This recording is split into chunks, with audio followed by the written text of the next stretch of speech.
Bienvenidos una vez más al canal del Ministerio de Meditación Bíblica. Mi nombre es Agustina Han, yo soy misionera en el Ministerio de Meditación Bíblica México y hoy estoy aquí para compartir con ustedes este panorama semanal que estaremos viendo algunos aspectos importantes de los pasajes que estaremos meditando a partir de hoy hasta el siguiente martes. Los capítulos que estaremos abarcando son del capítulo 39, versículo 1 del libro de Génesis, hasta el capítulo 42, versículo 17. Así como nosotros venimos meditando, en el capítulo 37 comienza la historia de un personaje muy importante que es José. Y muchos de nosotros seguramente conocemos la historia de José, sus sueños que tuvo en el capítulo 37 y todo lo que viene en los siguientes capítulos.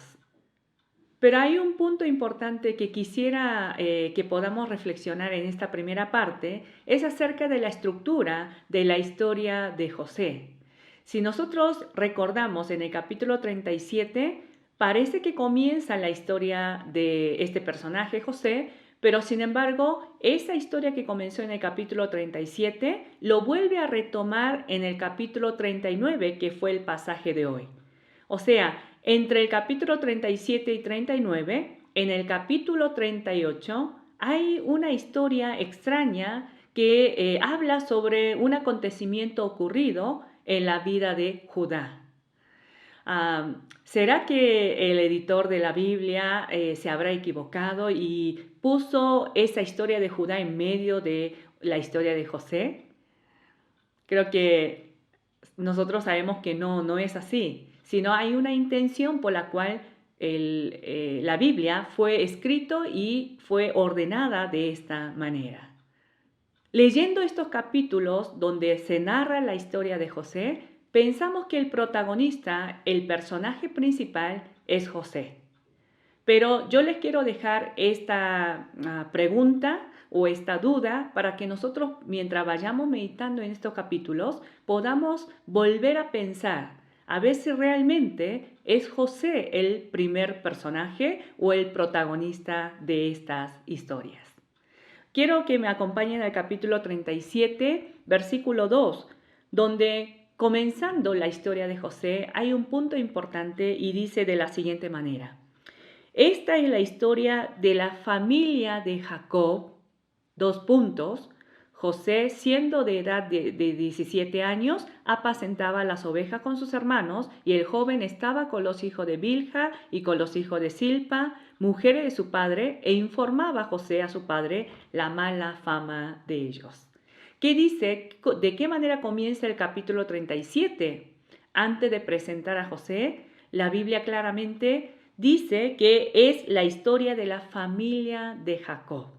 Entonces, ahí nos da algunas pistas para que podamos volver a pensar. Realmente el personaje principal de toda esta historia hasta los últimos capítulos del libro de Génesis, ¿es José o algún personaje más? ¿Hacia quién está apuntando estas historias?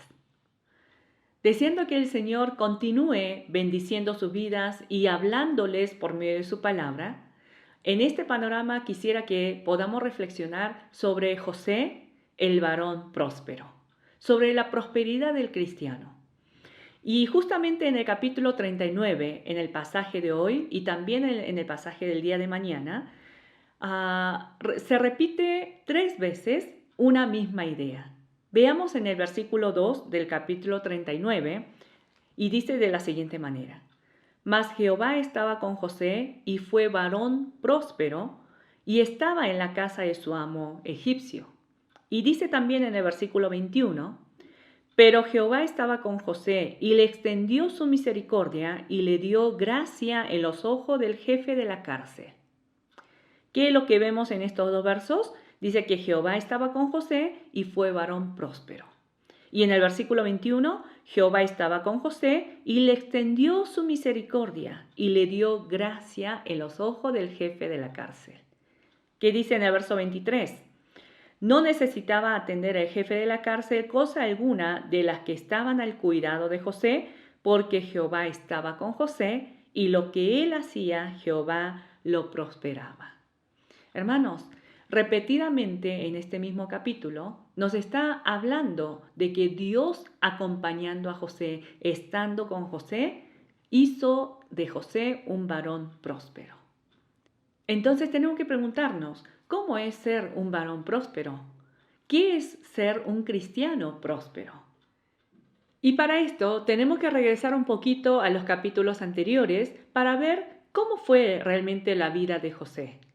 José en el capítulo 37 es presentado como el hijo amado, como ese hijo consentido de Jacob, su padre. Jacob le tenía un amor especial por ser el hijo de Raquel, su amada esposa, pero por esa misma preferencia de Jacob, los hermanos de José comenzaron a tenerle envidia. Y esa envidia hizo que José fuese vendido como esclavo a Egipto. Mire cómo comienza el capítulo 37 y en ese mismo capítulo termina José siendo vendido a los mercaderes madianitas. ¿Y cómo continúa la historia de José en el capítulo 39? Todo parecía que iba bien, sin embargo, por haberse guardado su integridad delante del Señor, por no haber pecado contra el Señor, José es puesto en la cárcel injustamente. Y en el capítulo 40, él interpreta los sueños estando en la cárcel de 2 siervos del faraón. Sin embargo, a pesar de que José le había pedido al copero que se acordara de él, que por favor le dijera al faraón que injustamente él estaba en esa cárcel, el copero se olvida de él. Y en el siguiente capítulo 41 dice la Biblia que durante 2 años el copero no había hecho mención acerca de José al faraón. Se había olvidado completamente hasta que el faraón tuvo sus sueños y buscaba quién podía interpretarlas. En todo este proceso de la vida de José, hermanos, ¿vemos alguna prosperidad? Que nosotros podamos decir, wow, fue un hombre próspero José. De ser un hijo amado y consentido del padre, de ser el hijo más preferido de la casa, a ser llevado como esclavo a un pueblo extranjero, termina en la cárcel no por haber hecho algún mal, sino injustamente. Ahora la pregunta es, ¿usted desea ser próspero, un hombre próspero, una mujer próspera, así como lo fue José? Próspero como esclavo en la casa de su amo, próspero en la cárcel, encarcelado injustamente. ¿Desea ser próspero? Entonces, ¿en qué consiste realmente la prosperidad que habla la Biblia? ¿Cómo es la prosperidad de un cristiano, de un creyente? Si pueden, hermanos, ustedes también me acompañan a Salmo 105, donde podamos entender un poquito acerca de a qué se refiere la Biblia cuando habla de la prosperidad. Y dice en el Salmo 105, versículo 5, me voy a saltar hasta el verso 5, pero si gustan ustedes luego pueden leer desde el verso 1 en adelante, que es una invitación a que celebremos, a que alabemos, a que exaltemos recordando las maravillas de Dios. Y dice así en el verso 5, acordaos de las maravillas que Él ha hecho, de sus prodigios y de los juicios de su boca, oh vosotros, descendencia de Abraham su siervo, hijo de Jacob sus escogidos. Él es Jehová nuestro Dios, en toda la tierra están sus juicios. Se acordó para siempre de su pacto, de la palabra que mandó para 1000 generaciones, la cual concertó con Abraham, y de su juramento a Isaac, la estableció a Jacob por decreto, a Israel por pacto sempiterno. Este salmo está recordando el pacto que Dios había hecho desde Abraham, Isaac y Jacob, así como nosotros venimos meditando.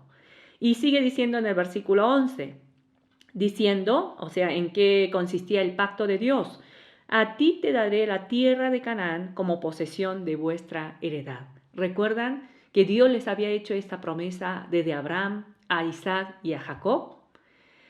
Y dice en el verso 12, cuando ellos eran pocos en número y forasteros en ella, y andaban de nación en nación, de un reino a otro pueblo, no consintió que nadie los agraviase, y por causa de ellos castigó a reyes.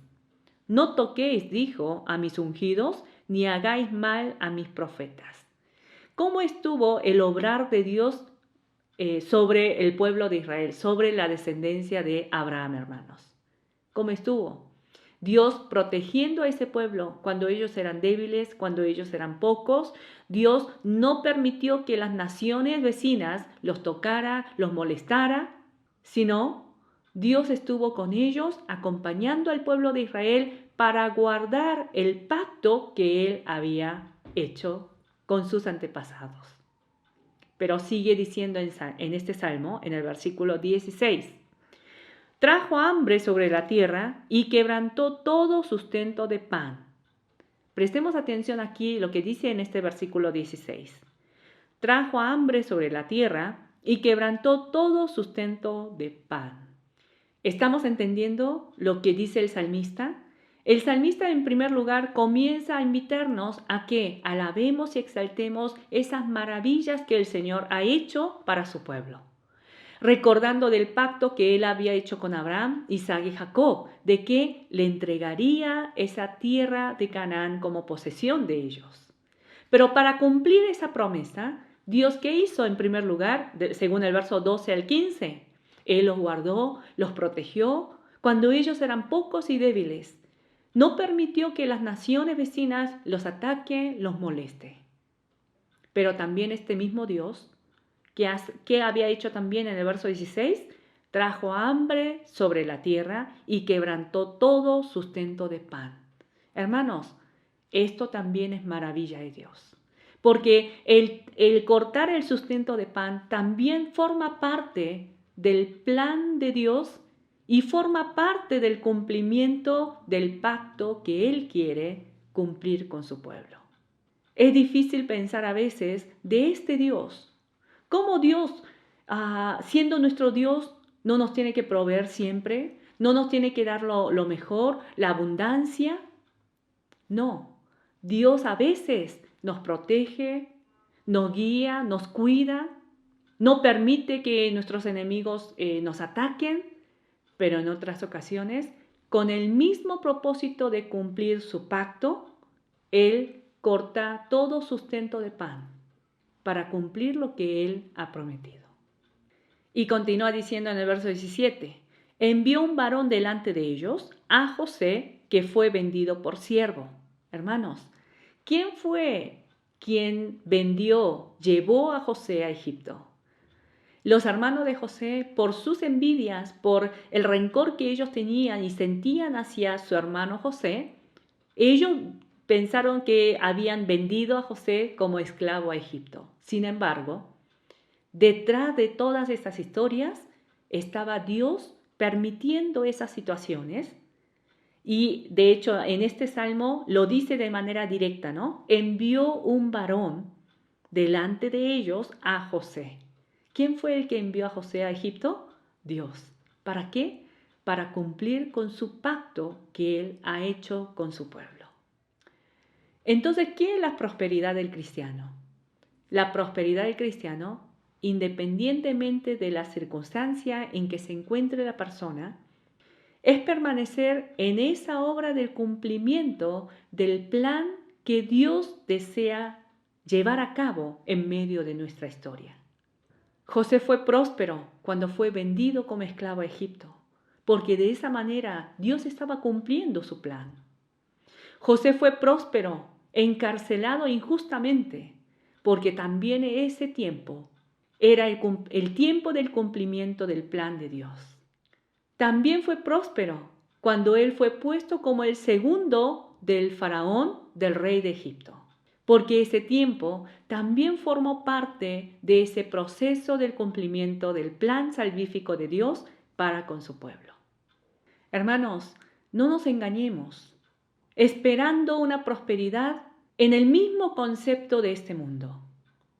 Nosotros fuimos rescatados de este mundo, rescatados del reino de las tinieblas, para ya pertenecer en el reino del amado Hijo, el Señor Jesucristo.